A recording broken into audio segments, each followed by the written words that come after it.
भारत माता की।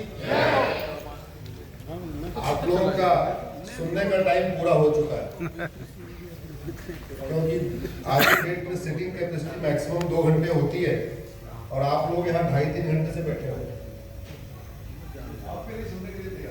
तो मेरा एक बार आग्रह, थोड़ा से खड़े हो जाइए। जी सर। थोड़ा सा शुरू कर दीजिए क्योंकि आपको 15 मिनट और बैठना पड़ेगा।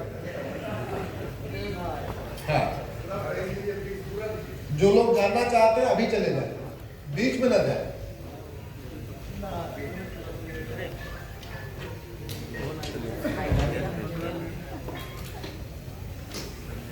ये आप बैठ, आपके सामने बैठो ना, साइड में हमें इधर भी देखना पड़ेगा। आपके सामने बैठो, सोफे खाली पड़ेगा, मैं खाली सुन रखा है।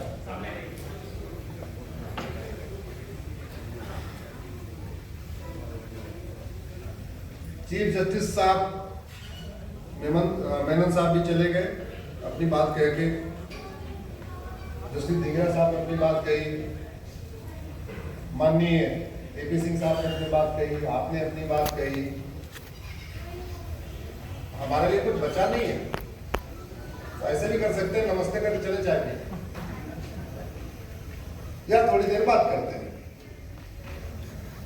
सर वैसे जज साहब की भी बात आ गई, वकील साहब की भी बात आ गई, सबकी बात आ गई। अब एक जो है उसकी रह गई जो केस लड़ते लड़ते परेशान हो जाता है। एक बार मैं उसकी भी बात सुनाना चाहता हूँ, उसका पक्ष रह गया। मतलब सुप्रीम कोर्ट आज का विषय है justice with in year, justice for all, justice with in year. मैंने विशाल खन्ना जी को कहा था ये दोनों अलग अलग सब्जेक्ट है।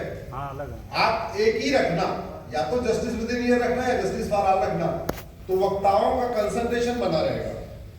अब उनको जस्टिस फॉर ऑल उनको अच्छा लग रहा था, जस्टिस विद इन ईयर हमें अच्छा लग रहा था, तो उन्होंने बीच का रास्ता निकाला, दोनों टॉपिक दे दिए। तो ये हुआ कि हर वक्ता फ्री है, वो जस्टिस फॉर ऑल पे बोले, जस्टिस विद इन ईयर पे बोले। मुझे एक चीज बताइए, हमारे वैज्ञानिक अग्नियान बना सकते हैं, चंद्रयान बना सकते हैं, मंगलयान बना सकते हैं, हमारे डॉक्टर 6 महीने के अंदर कोविड की वैक्सीन बना सकते हैं,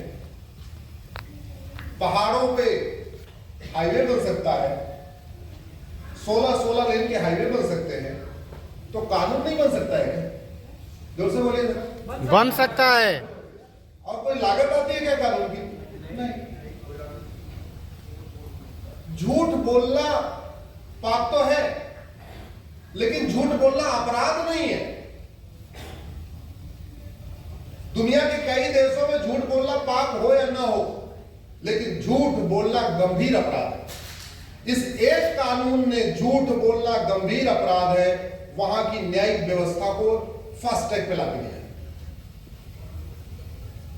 आप एक कानून बनाइए, जो झूठी कंप्लेन करेगा, जो झूठी गवाही देगा, जो झूठा बयान देगा, जो झूठा मुकदमा दर्ज कराएगा, उसको हम 10 से 20 साल की सजा देंगे। 10 से 20 साल सजा देंगे। जय हो जय हो। और इसको ये कोई रॉकेट साइंस नहीं है। अरे यही तो करना है, FIR लिखवाते समय लिखना है, सेवा में श्रीमान थानाध्यक्ष महोदय, सेवा में सो मेरे साथ ये हुआ, और इसके लिए आवश्यकता पड़ने पे मैं अपना नार्को पॉलीग्राफ ब्रेन मैपिंग कराने के लिए तैयार हूं। इतनी अंडरटेकिंग देनी है, मैं गारंटी के साथ कहता हूं, इतनी अंडरटेकिंग लेना शुरू कर दिया जाए, 50% फॉल्स केसेस, चाहे वो SC/ST का केस हो, चाहे रेप का केस हो, जमीन का केस हो, मर्डर का केस हो, अपहरण का केस हो, आगे केस खत्म हो जाएंगे। आप बनाइए कि झूठी गवाही पे 10 से 20 साल सजा होगी। बाकी दूसरे तो छोड़िए, बेटा भी बाप के लिए झूठी गवाही नहीं देगा, भाई के लिए झूठी गवाही नहीं देगा। बोलेगा तूने अपराध किया भैया, तू निपटा, हम झूठी गवाही देगा, हम 10 साल जेल में क्यों रहे? और अगर मंगलयान बन सकता है, चंद्रयान बन सकता है, तो नार्को पॉलीग्राफ ब्रेन मैपिंग कानून क्यों नहीं बन सकता? अरे संविधान में 125 बार संशोधन हो सकता है, तो एक बार और 126 बार संशोधन नहीं हो सकता है क्या? बिल्कुल हो सकता है। आर्टिकल 20 इतने कहता कहता है ना कि आप किसी को उसके खिलाफ गवाह नहीं बनाएंगे। तो ठीक है, जब ये संविधान बन रहा था उस समय तो narco polygraph brain mapping test हो सकता है, ये व्यवस्था थी नहीं।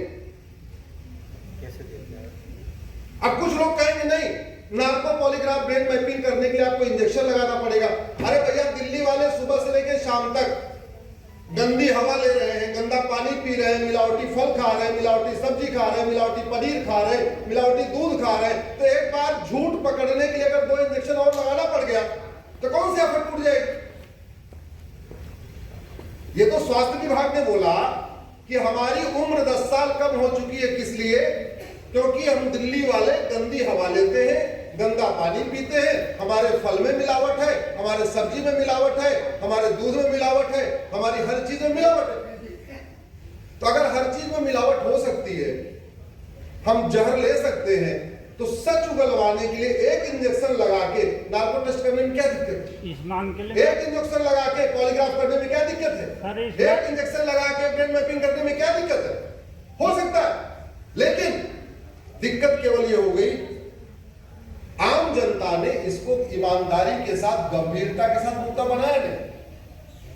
5 करोड़ मुकदमों के कारण 5 करोड़ परिवार टेंशन में है। और सर, ये 5 करोड़ मुकदमे कौन से हैं? जो district court, high court, supreme court में चल रहे हैं। इसके पैरेलल 5 करोड़ मुकदमे चलते हैं तहसीलदार के यहाँ, एसडीएम के यहाँ, एडीएम के यहाँ, चकबंदी अधिकारी के यहाँ, डीडीसी के यहाँ, एसओसी के यहाँ। तो टोटल 10 करोड़ मुकदमे पेंडिंग है। अब अगर एक मुकदमे से एक परिवार टेंशन में आ रहा है और एक परिवार में एवरेज 6 आदमी रखिए आप, तो 5 करोड़ मुकदमे जो district court, high court, supreme court में है, इससे 5 करोड़ परिवार टेंशन में है। इसका मतलब 30 करोड़ भारतीय टेंशन में है।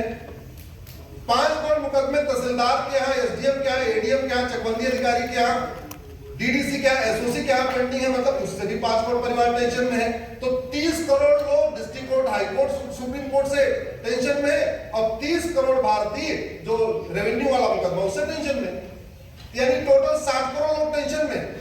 60 करोड़ का मतलब ऑस्ट्रेलिया की जनसंख्या 2 करोड़ है। इसका मतलब 30 ऑस्ट्रेलिया के बराबर भारत में मुकदमों से टेंशन। कनाडा की जनसंख्या 4 करोड़ है। इसका मतलब 15 कनाडा के बराबर भारत में लोग मुकदमों से टेंशन। रूस की जनसंख्या 15 करोड़ है, यानी 5 रूस भारत के अंदर मुकदमों से टेंशन।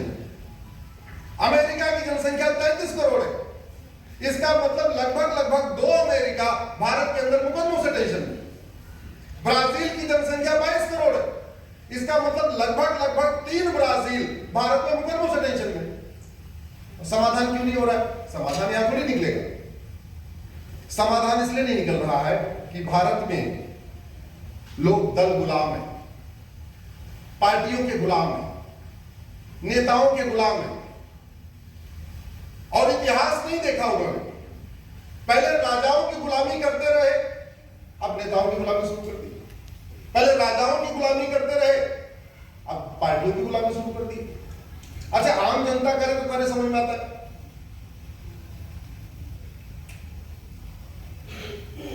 लोकतंत्र का चौथा स्तंभ जिसको हमने मीडिया कहा है, आज तक आपने मीडिया को पुलिस रिफॉर्म पे चर्चा करते देखा? जरा जोर से बोलिए। नहीं देखा। जुडिशियल रिफॉर्म में चर्चा करते देखा? नहीं। एडमिनिस्ट्रेटिव रिफॉर्म में चर्चा करते देखा? गुलामी की पुलिस व्यवस्था, गुलामी की प्रशासनिक व्यवस्था, गुलामी की न्यायिक व्यवस्था, सब कुछ गुलामी का, मीडिया उस पर चर्चा नहीं करती। अगर आप भारत की समस्याओं की वाई एनालिसिस करिए तो आपको 50% समस्याओं का जो रूट काज है वो ये सड़ी हुई न्यायिक व्यवस्था है और सड़े हुए कानून है। घूसखोरी इसलिए है कि न किसी घूसखोर की प्रॉपर्टी नहीं जब्त होती, किसी घूसखोर की सिटीजनशिप खत्म नहीं होती और किसी घूसखोर का आजीवन कारावास फांसी नहीं होती। चीन में अभी कुछ 2 साल पहले चीन के कानून मंत्री को फांसी हुई, कुछ पैसे ले लिए थे उसने। एक कंपनी के जीएम को फांसी हुई है, थोड़े से पैसे ले लिए थे। सिंगापुर में एक आदमी 900 ग्राम गांजा लेके जा रहा था, फांसी दे लिया। ये जो कठोर कानून होते हैं ना, ये रोज रोज चलाने के लिए नहीं होते। जैसे हमने जो परमाणु बम बना रखा है, चलाया क्या? अग्नि मिसाइल बना रखी है, चलाया क्या?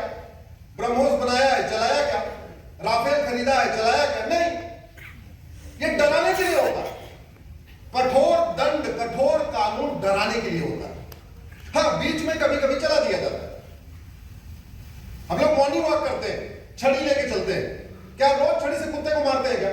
जोर से बोलिए। नहीं, वो छड़ी देख के कुत्ता आता ही नहीं पास में। तो छड़ी डेटरेंट का काम करता है।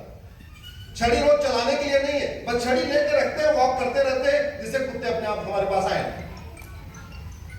जिन देशों ने कठोर कानून बनाया, स्पीडी जस्टिस सिस्टम बनाया, आज वहां शांति है, समृद्धि है, खुशहाली है। और जहां पे जुडिशियल सिस्टम ठीक नहीं हुआ, कानून कठोर नहीं बने, वहां बदहाली। एक के बाद एक घोटाले होते चले गए। आज तक किसी भ्रष्टाचारी की न नागरिकता खत्म हुई, न उसको आजीवन कारावास फांसी हुआ, न उसकी सिटीजनशिप खत्म हुई। तो भय आएगा कहां से? ये तो रामचरितमानस में लिखा हुआ है, भय बिन होए न प्रीत। विदुर जी ने लिखा है, सठे साठे समाचरित। तो शिक्षा में संस्कार नहीं है, कानून का खौफ नहीं है, अराजकता रुकेगी कैसे? और यह है क्यों नहीं? क्योंकि जनता दल गुलाम है। जनता या तो जाति के नशे में झूम रही है, तो भाषा के नशे में झूम रही है, तो क्षेत्र के नशे में झूम रही है, अगड़े पिछड़े के नशे में झूम रही है। वो झूम ही जा रही है। पार्टियां जैसे उसको नचा रही है, जो जो अफीम खिला के वो अफीम खा खा के नाच रही है। और दुर्भाग्य आप देखिए, 60 करोड़ लोग मुकदमों के कारण टेंशन में है और जुडिशियल रिफॉर्म किसी के मैनिफेस्टो में नहीं है। जस्टिस फॉर ऑल और जस्टिस विद इन ईयर किसी के मैनिफेस्टो में नहीं है। क्यों? डिमांड ही नहीं किया। अरे वो आम जनता, किसान मजदूर क्या डिमांड करेगा, उसको कुछ पता ही नहीं है। लेकिन जो पढ़े लिखे लोग हैं वो तो जानते हैं जस्टिस विद इन ईयर हो सकता है। मैं कह रहा हूं, आज की डेट में टेक्नोलॉजी इतनी एडवांस हो चुकी है, 1 घंटे के अंदर एफआईआर हो सकती है। आज टेक्नोलॉजी इतनी एडवांस है, 1 महीने के अंदर जांच पूरी हो सकती है। और आज की डेट में टेक्नोलॉजी इतनी एडवांस है, 1 साल के अंदर फैसला हो सकता है। यानी जस्टिस फॉर ऑल भी पॉसिबल है और जस्टिस विद इन ईयर भी पॉसिबल है।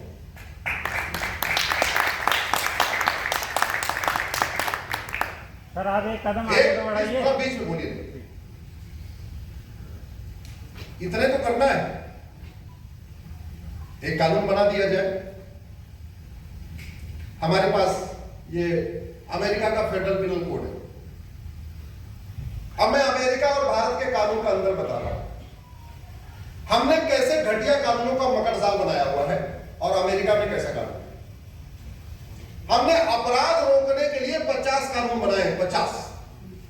घूसखोरी का अलग कानून, जमाखोरी अलग कानून, मिलावटखोरी अलग कानून, काला बाजारी अलग कानून, नशा तस्करी का अलग कानून, मुनाफाखोरी का अलग कानून, मानव तस्करी का अलग कानून, बलात्कार का अलग कानून, हत्या का अलग कानून, फिरौती अलग कानून, आतंकवाद का अलग कानून, पॉक्सो है, SC ST एक्ट, दुनिया भर का 50 कानून।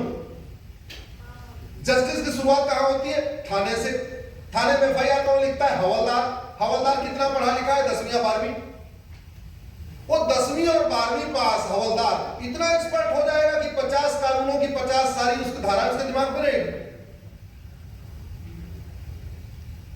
अगर हम लोग जनवरी की अलग डायरी यूज करें, फरवरी की अलग डायरी, मार्च की अलग डायरी, अप्रैल की अलग डायरी, यानी साल की 12 डायरी, हमारे लिए वो 12 डायरी यूज करना, मेंटेन करना आसान है, या हमने जनवरी, फरवरी, मार्च, अप्रैल, मई, जून सारी 1 साल की डायरी बना दिया तो आसान है? जोर से बोलिए जरा। 1 साल की। तो अगर ऐसे कर सकते हैं, अमेरिका कर सकता है। अमेरिका ने क्या किया? जो हमारे 50 कानून है ना, उसको इस एक किताब में डाल दिया। हमारे इसको इंडियन पिनल कोड कहते हैं, अमेरिका में इसको फेडरल पिनल कोड कहते हैं। क्या किया उसने? चैप्टर वाइज लिख दिया। Chapter 1, chapter 2, chapter 3, chapter 4। ये देखिए चैप्टर 4 55 मेरे सामने खुला है, kidnapping. Chapter 57 labour. Chapter 59 liquid traffic, जो शराब की तस्करी करते हैं। Chapter 61 lottery. Chapter 73 mail fraud, अगर ईमेल ला के अफरेड करते हैं। तो उसने साइबर फ्रॉड से लेके, बलात्कार से लेके, अपहरण से लेके, आतंकवाद से लेके, अलगाववाद से लेके सारा का सारा उसने 150 चैप्टर बनाए। 150 चैप्टर में 150 अपराध बना दिए और एक ही किताब में डाल दिया। एफआईआर लिखने वाले कांस्टेबल के लिए बहुत आसान है, एक चैप्टर खोलेगा, आपकी कंप्लेंट पढ़ेगा, कंप्लेंट में क्या क्या आपने कंप्लेंट किया, फट से इंडेक्स खोलेगा, सब में इंडेक्स में धारा लिखी हुई है, आप एफआईआर तुरंत लिख देंगे। इन्वेस्टिगेशन करने वाले के लिए भी आसान, एक ही किताब हाथ में लेके चल रहा है इन्वेस्टिगेशन करते समय। जज के लिए बहुत आसान, वो 55 एक धारा इधर देखना, एक धारा उधर देखना, एक धारा उधर देखना नहीं, एक किताब खोला, इंडेक्स में गए, पेज नंबर देखा, फटाफट देख लिया किस धारा में क्या लिखा हुआ। वकील के लिए बहुत आसान, जाते समय 50 किताब लेके नहीं जाना है, कोर्ट एक किताब लेके जाना है, इंडेक्स खोला, फटाफट हो गया। हमारे देश में हमारा डेटा, हमारे देश में कि जो नौकरशाह हैं या कानून निर्माता है, अपना डेटा सुरक्षित करने के लिए अमेरिका का आईफोन तो यूज करते हैं, लेकिन भारत का डेटा सुरक्षित रहे उसके लिए भारत का कानून यूज नहीं करते। मैं गारंटी के साथ कहता हूं, भारत में one nation one penal code लागू करिए, one nation one police code लागू करिए, और भारत में one nation one judicial code लागू करिए। एक पुलिस चार्टर बनाइए, 1 घंटे के अंदर एफआईआर लिखना ही पड़ेगा, 1 महीने 1 हफ्ते के अंदर जांच पूरी करना पड़ेगा। एक जुडिशियल चार्टर बनाइए, आपको 1 साल के अंदर फैसला देना ही पड़ेगा। भगवान लिख के थोड़ी गए कि तुम तारीख 3-3 महीने पे दो, 3-3 महीने की तारीख क्यों, हफ्ते भर की तारीख क्यों नहीं? जिसका मुकदमा सोमवार को है उसकी अगली तारीख अगला सोमवार, जिसका मुकदमा मंगलवार को है उसका अगली तारीख अगला मंगलवार। एक हफ्ते में तारीख क्यों नहीं हो सकती? अगर 3 महीने में तारीख हो सकती है तो एक सप्ताह में तारीख क्यों नहीं हो सकती? जब आपने झूठ बोलने को पाप बना दिया, झूठ बोलने को गंभीर अपराध बना दिया, आपके आधे मुकदमे ऐसे ही खत्म हो गए, आधे गवाह ऐसे ही टूट गए, आपकी आधी शिकायतें ऐसे खत्म हो गई, फिल्टरिंग हो गई, तो जो 5 करोड़ है तो 2.5 करोड़ हो गया। अब जो 2.5 करोड़ है उसमें आपने आगे भी प्रावधान किया, भाई अभी भी देख लो, तुम्हारे पास मौका है, शिकायत तक झूठी चलेगी, अभी भी वापस लो। आगे अगर पकड़े गए तो याद रखो, जितनी उधर सजा मिली थी इतनी इधर सजा मिलेगी। अमेरिका में जो क्रिमिनल्स होते हैं वो अपना क्राइम एक्सेप्ट कर लेते हैं, कभी झूठ नहीं बोलते।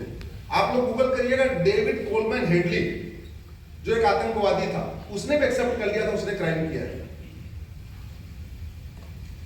या जो भी चोरी करते हैं वो एक्सेप्ट कर लेते हैं, क्यों?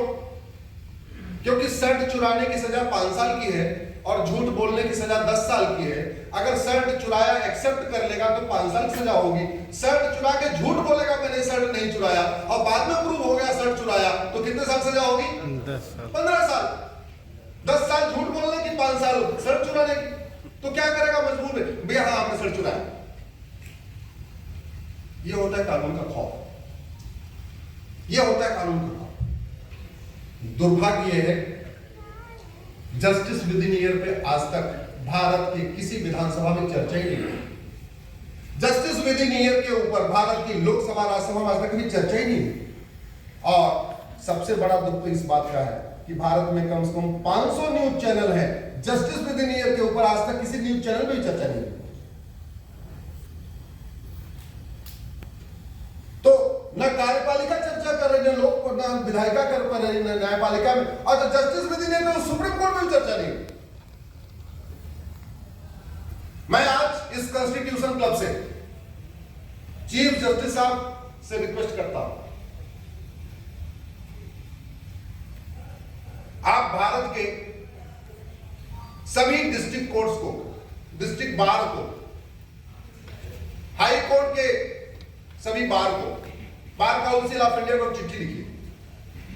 जितने अब तक एडवोकेट जनरल हैं, भूतपूर्व एडवोकेट जनरल है, अटॉर्नी जनरल है, भूतपूर्व अटॉर्नी जनरल है, सॉलिसिटर जनरल है, भूतपूर्व सॉलिसिटर, सबको चिट्ठी लिखी। एक सेंसन ले लीजिए, चलो मान लो आ गया 1000 सेंसन। क्योंकि सुप्रीम कोर्ट के जजेस को बहुत अच्छा कानून आता है, पूरी दुनिया में जाते हैं, इसलिए उनको यह भी पता है सिंगापुर में क्या है, कनाडा में क्या है, अमेरिका में क्या है। चलो विधायिका को नहीं ज्यादा पता, सांसदों विधायकों को ज्यादा कानून नहीं पता, आईएएस आईपीएस को ज्यादा कानून नहीं पता, मीडिया को ज्यादा कानून नहीं पता, लेकिन सुप्रीम कोर्ट के जजों को तो कानून पता है। कि किस देश में क्या चल रहा है। कनाडा में रेंट का मुकदमा 1 महीने में कैसे डिसाइड हो जाता है, ये हमको पता है। सिंगापुर में नशा तस्करी क्यों नहीं होती है पता है, और नहीं भी पता हो तो उस देश के चीफ जस्टिस को चिट्ठी लिख के पूछ सकते हैं ना, आप ये बताओ जी हम जुडिशियल रिफॉर्म करना चाहते हैं, भारत में जस्टिस विधि नहीं लागू करना चाहते हैं, आप बता दो आप क्या क्या सजेशन देते हैं। सिंगापुर भी बता देगा, अमेरिका भी बता देगा, जापान भी बता देगा, फ्रांस भी बता देगा, सब बता देंगे। और एक लिस्ट कंपाइल करके सरकार को दे दीजिए। मैं स्पेशली चीफ जस्टिस साहब से इसलिए कह रहा हूं कि बड़े दिनों के बाद एक बहुत ही डेडिकेटेड और बड़े मेहनती और ईमानदार चीफ जस्टिस आए हैं, जस्टिस चंद्रचूड़ साहब। बड़े ईमानदार हैं, बहुत मेहनत करते हैं, सुबह 3 साढ़े 3 बजे उठते हैं, बहुत मेहनत करते हैं, लेकिन आम जनता को उनकी मेहनत का फल नहीं मिल रहा। आम जनता को 1000 पेज का जजमेंट नहीं चाहिए, आम जनता को 1 पन्ने का ऑर्डर चाहिए, justice with in year, that's it. उसको नहीं चाहिए। जिसकी बेटी का बलात्कार हुआ वो नहीं चाहता उसको 1000 पेज का जजमेंट, वो चाहता है उस बलात्कारी को साल भर के अंदर सजा हो। जिसके घर पे कब्जा हो गया वो 1000 पेज का जजमेंट नहीं चाहिए, उसको चाहता है कि मेरा घर जल्दी खाली हो। जिसकी जमीन पे कब्जा हो रखा है भारत में, और जब तक कानून बनेगा तब तक तो कई काम सुप्रीम कोर्ट कर सकता है। उदाहरण के लिए हमारे देश में सजा देने का 2 प्रावधान है, एक कहते हैं कंसेप्टिव सेंटेंस, एक को कहते हैं कॉन्करेंट सेंटेंस। कॉन्करेंट में क्या होता है, सभी धाराओं की सजा साथ साथ चलती है। मान लीजिए 5 धाराओं में सजा मिली है और सब में 5-5 साल की मिली है, तो कॉन्करेंट का मतलब टोटल 5 साल सजा होगा। लेकिन कंसेप्टिव का मतलब पहले 5 साल चलेगा, फिर 5 साल चलेगा, फिर 5 साल, मतलब उसी में अगर सेंटेंस में लिख दिया कंसेप्टिव सेंटेंस, उसको 25 साल सजा होगी। इतनी छूट, इतनी लिबर्टी वर्तमान कानून में है, लेकिन हमने नहीं देखा कि जजेस कभी कंसेप्टिव सेंटेंस देते हो। बाहर के देशों में, कुछ देशों में बलात्कार से भी ज्यादा गंभीर भ्रष्टाचार को माना गया। क्यों? उनका यह मानना है कि बलात्कार बहुत कई बार अनप्लान्ड में भी हो जाता है।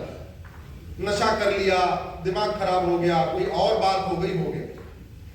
लेकिन जो करप्शन होता है ये कभी अनप्लान्ड नहीं होता, वेल प्लान्ड होता है। इसलिए भ्रष्टाचार को सबसे बड़ा अपराध मानते हैं। और भारत की आधी समस्याओं का रूट का जाइए, घुसपैठ का मूल कारण भ्रष्टाचार। घुसपैठिए 2000 रुपए दे के आ रहे, 2000 में आधार, 2000 में राशन कार्ड, 2000 में डोमिसाइल सर्टिफिकेट, 3000 रुपए में ड्राइविंग लाइसेंस और 2-3 हजार रुपए में अपना वोटर आईडी नाम जुड़वा लेते। रूट काज क्या है? भ्रष्टाचार। चूंकि लोगों को जल्दी से दंड नहीं मिल रहा है, कठोर दंड नहीं मिल रहा है, इसलिए घूसखोरी है। जल्दी से दंड नहीं मिल रहा है इसलिए जमाखोरी है। जल्दी दंड नहीं मिलता इसलिए कालाबाजारी है। जल्दी दंड नहीं मिलता इसलिए माओवाद है। जल्दी दंड नहीं मिलता इसलिए नक्सलवाद है। जल्दी दंड नहीं मिलता इसलिए धर्मांतरण है। जल्दी दंड नहीं मिलता इसलिए घुसपैठ है। जल्दी दंड नहीं मिलता इसलिए पत्थरबाजी है। जल्दी दंड नहीं मिलता इसलिए अवैध निर्माण है। एक आप घुसपैठियों को पकड़ा, आपने शिकायत आई, आपने उसको साल भर के अंदर सजा दे दिया, वापस गया, 10 लोग ऐसे वापस चले जाएंगे। तो 2 चीजों की कमी है, एक तो कानून कठोर नहीं है, दूसरा दंड व्यवस्था बहुत स्लो हो गई है। स्लो करने का तरीका है भारत में पुलिस चार्टर लागू हो, भारत में जुडिशियल चार्टर लागू हो, भारत में नार्को पॉलीग्राफ एंड मैपिंग कानून बने, भारत में जजों की अकाउंटेबिलिटी तय हो कि आपको हर सप्ताह एक डेट देनी है, बस खत्म बात हो। और एक बार जल्दी जल्दी मुकदमे शुरू हो जाएंगे तो भय के कारण फेक मुकदमे आने बंद हो जाएंगे। भाई 750 जिले हैं, वो जज साहब कह रहे थे कि हम पूछताछ करते हैं, जिरह करते हैं। काहे लिखती जिरह करना? जहां आपको फेस पे लग रहा है कि झूठ बोल रहा है, उसको भेज दो, नार्को पॉलीग्राफ ब्रेन मैपिंग हो जाएगा। अरे 2 इंजेक्शन ही तो लगाना है, 2 इंजेक्शन लगा के narco test polygraph brain mapping हो जाएगी। वो बहन जी कह रही थी बापूजी की, चली गई शायद, तो ठीक है, जिन लोगों ने शिकायत किया उनका नार्को पॉलीग्राफ ब्रेन मैपिंग करा लो और बापूजी का नार्को पॉलीग्राफ ब्रेन मैपिंग करा लो। 2 दिन के अंदर दूध का दूध, पानी का पानी हो जाएगा। जय हो। और लागत कितनी?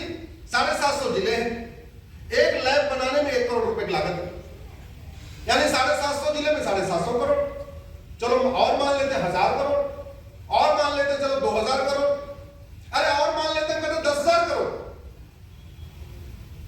10,000 करोड़ में अगर जस्टिस विद इन ईयर लागू हो जाए, मैं कहता हूं भारत की जीडीपी 2% बढ़ जाएगी, 2% बढ़ जाएगी।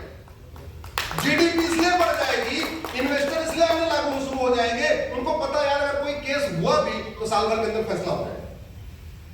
अभी तो इन्वेस्टर इसलिए नहीं आता है कि मैं आऊंगा, अगर कहीं एक मैटर आ गया, कुछ केस हो गया और मेरा मुकदमा 20 साल चलेगा तो फैक्ट्री भी बंद हो जाएगी। वो देख लिए तमिलनाडु में चल रहा है ना, वो अनिल अग्रवाल जी वाला जो कौन सा केस था, वो कौन सा प्लांट था, स्टील वाला, तमिलनाडु का एक प्लांट था, उनका मुकदमा चल रहा है, दसियों हजार करोड़ लगा के बैठे हुए हैं और मुकदमा चलता जा रहा है, कोई प्रोडक्शन नहीं हो रहा। जस्टिस विद इन ईयर लागू हो जाए, भारत में भ्रष्टाचार बंद हो जाएगा।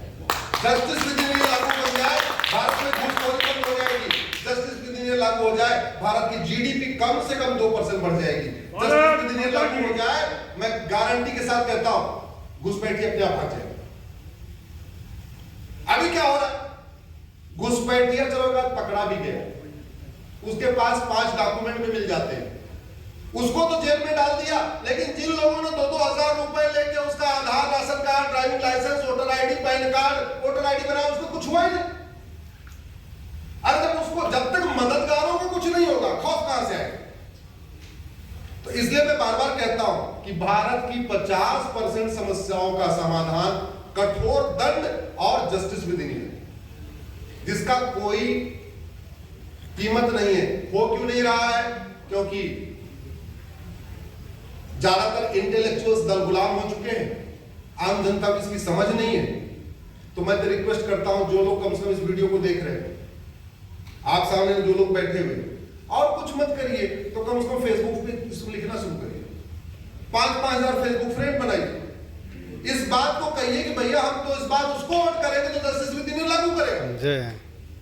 अब नहीं चाहिए हमें हाईवे, अब नहीं चाहिए एयरपोर्ट, बहुत है, हमें सुरक्षा चाहिए, जस्टिस विद इन ईयर चाहिए। दुर्भाग्यवश जिसका मुकदमा 30-30 साल चल रहा है, वो भी जस्टिस विद इन ईयर, उनको लगता है कि यही हमारी किस्मत में है। उनको भी नहीं पता कि दुनिया के कई देशों में 6-6 महीने में फैसला होता है। अगर दिल्ली में अपराध है और दुबई में अपराध नहीं है, दिल्ली में रात को 2 बजे घूमने से रात की बहन बेटियां डरती हैं, लेकिन दुबई में आराम से घूमती है रात को 2 बजे, तो डिफरेंस क्या है? किसका खौफ है दुबई में? कानून का, कानून का, कठोर कानून का। ये तो रामचरितमानस में लिखा हुआ है, भय बिन होए न प्रीत। आदमी शांति सभी रहता है, उसको भय रहता है, दंड का भय। शिक्षा संस्कारी हो, दंड कठोर हो, आप देखिए फट से बढ़िया व्यवस्था चल जाएगी। एक बात मुझे समझ में नहीं आई, अगर 3-4 बातें मैं कह के अपनी बात कंप्लीट कर रहा हूं। फिजिक्स ऑनर्स 3 साल में हो सकता है, केमिस्ट्री ऑनर्स 3 साल में हो सकता है, मैथ ऑनर्स 3 साल में हो सकता है 12वीं के बाद, तो बीए लॉ ऑनर्स 3 साल में क्यों नहीं हो सकता? क्यों नहीं हो सकता? आप लोग जरा जोर से बताइए। 2 साल में हो सकता। अरे भैया काहे उसको 5 साल पढ़ा रहे, जबरदस्ती टाइम पास कर रहे हैं। अरे जैसे बीए, बीएससी, बीकॉम 3-3 साल का होता है, ऐसे बैचलर आप 3 साल का कर दीजिए। आप जैसे 12वीं के बाद डॉक्टर बनाने के लिए जेई एग्जाम कंडक्ट कराते हैं, इंजीनियर बनाने के लिए जेई का एग्जाम करते हैं, डॉक्टर बनाने के लिए नीट का एग्जाम करते हैं, सेना में भेजने के लिए एनडीए करते हैं। ऐसे ही आप एक ऑल इंडिया लेवल पे एग्जाम कंडक्ट कर लीजिए।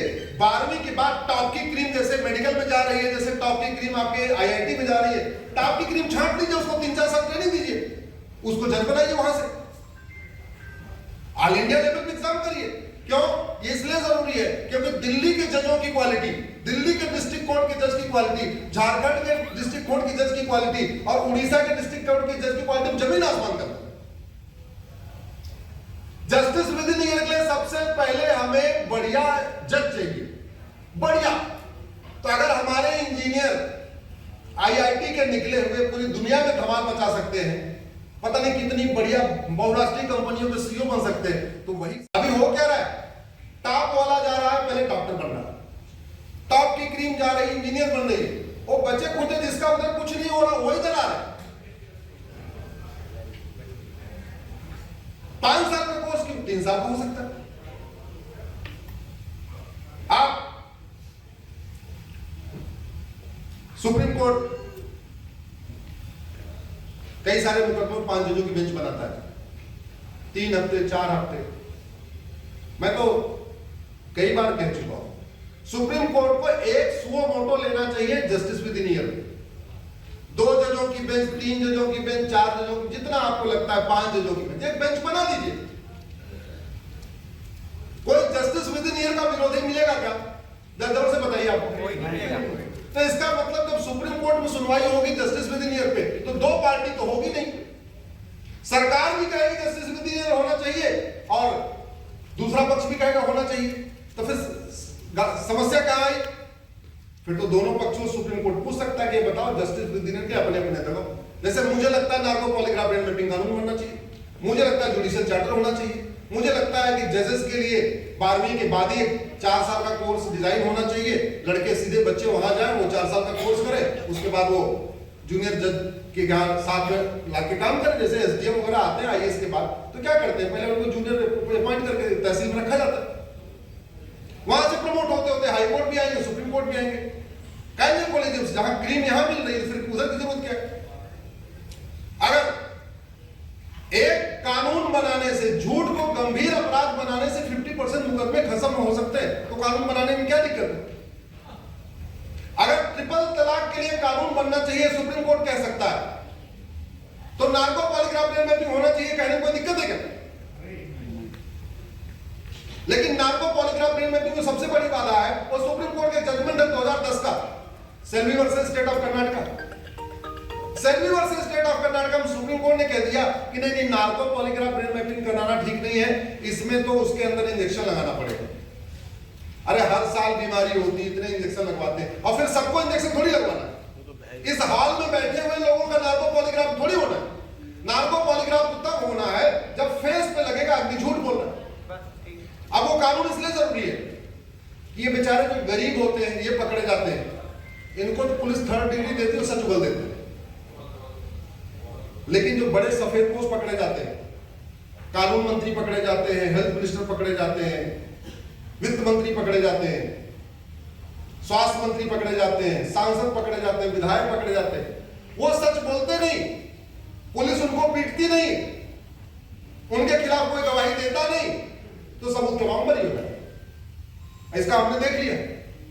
70,000 करोड़ के कॉमनवेल्थ घोटाले में किसी को आजीवन कारावास हुआ, किसी को फांसी हुई, कुछ हुआ क्या? नहीं।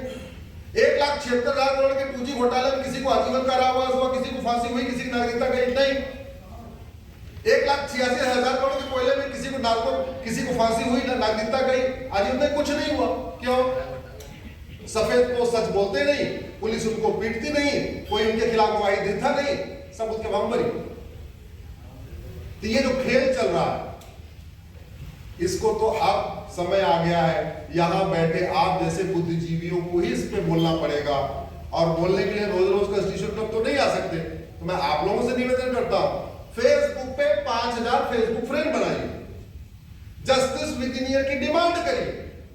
कोई पॉलिटिकल पार्टी आपके पास आए वोट मांगने, तो उसको कहिए भैया जस्टिस विद इन ईयर लागू क्यों नहीं करते, और कोई न भी आए उसके पास पहुंच जाइए। एक आध दिन छुट्टी लेनी पड़ेगी ना, यही तो करना पड़ेगा।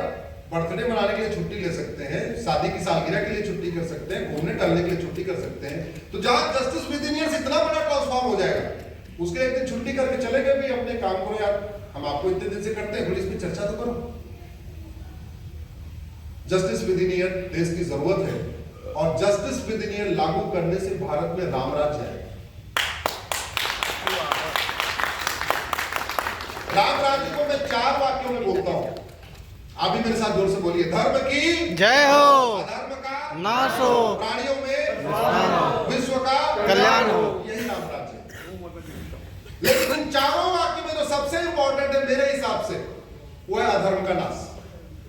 अधर्म का नाश किए बिना धर्म की जय नहीं होगी, अधर्म का नाश किए बिना प्राणियों की सद्भावना नहीं होगी, अधर्म का नाश किए बिना भारत का कल्याण नहीं होगा, भ्रष्टाचार खत्म किए बिना घुसपैठ नहीं रुकेगी, भ्रष्टाचार खत्म किए बिना धर्मांतरण नहीं रुकेगा, भ्रष्टाचार खत्म किए बिना जो अवैध सड़क के किनारे अवैध निर्माण है वो नहीं रुकेगा।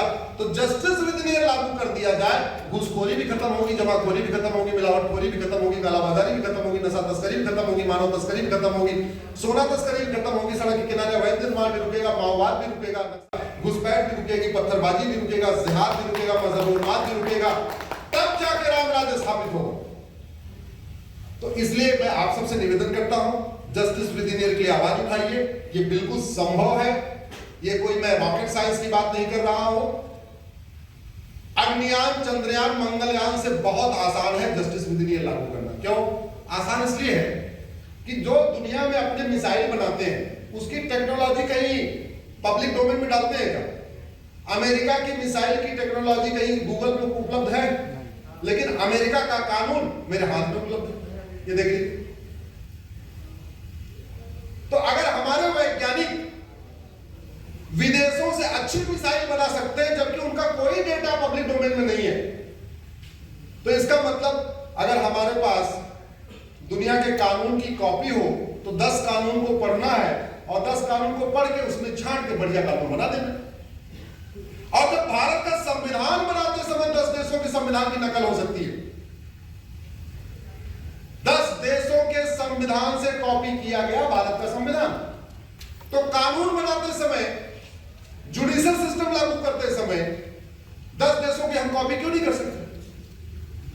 नशा तस्करी वाला कानून सिंगापुर से ले लो, भ्रष्टाचार वाला चीन से ले लो, अवैध निर्माण वाला अमेरिका से ले लो, घुसपैठ वाला जापान से ले लो, धर्मांतरण वाला क्या कहते हैं कोरिया से ले लो। यही तो करना है हमें, यही तो देखना है कि किस अपराध का दुनिया में के लिए ऑल इंडिया लेवल की एग्जाम बना लीजिए, कर लीजिए, जो उसको क्वालिफाई करे। अभी आप स्टेट लेवल पे करते हैं सकते, उसको इंडिया लेवल पे कर सकते हैं। ये सब संभव है, जस्टिस विद इन ईयर संभव है, लेकिन आप सबको आवाज उठाना पड़ेगा, तभी ये संभव हो पाएगा। अदरवाइज हम लोग पिछले साल भी मिले थे, इस साल भी मिले हैं, अगले साल भी मिलेंगे, फिर मिलेंगे, मिलते रहेंगे, जब तक पर डे इसके लिए आवाज नहीं उठाएगी। कॉन्स्टिट्यूशन क्लब में एक दिन आवाज उठाने के बाद नहीं बनेगी। विशाल खन्ना की कितनी हिम्मत नहीं, रोज रोज सबसे आवाज उठाते हैं। उनकी इतनी हिम्मत है, उन्होंने साल में एक बार सबको कॉन्स्टिट्यूशन क्लब में इकट्ठा कर लिया और कर लिया।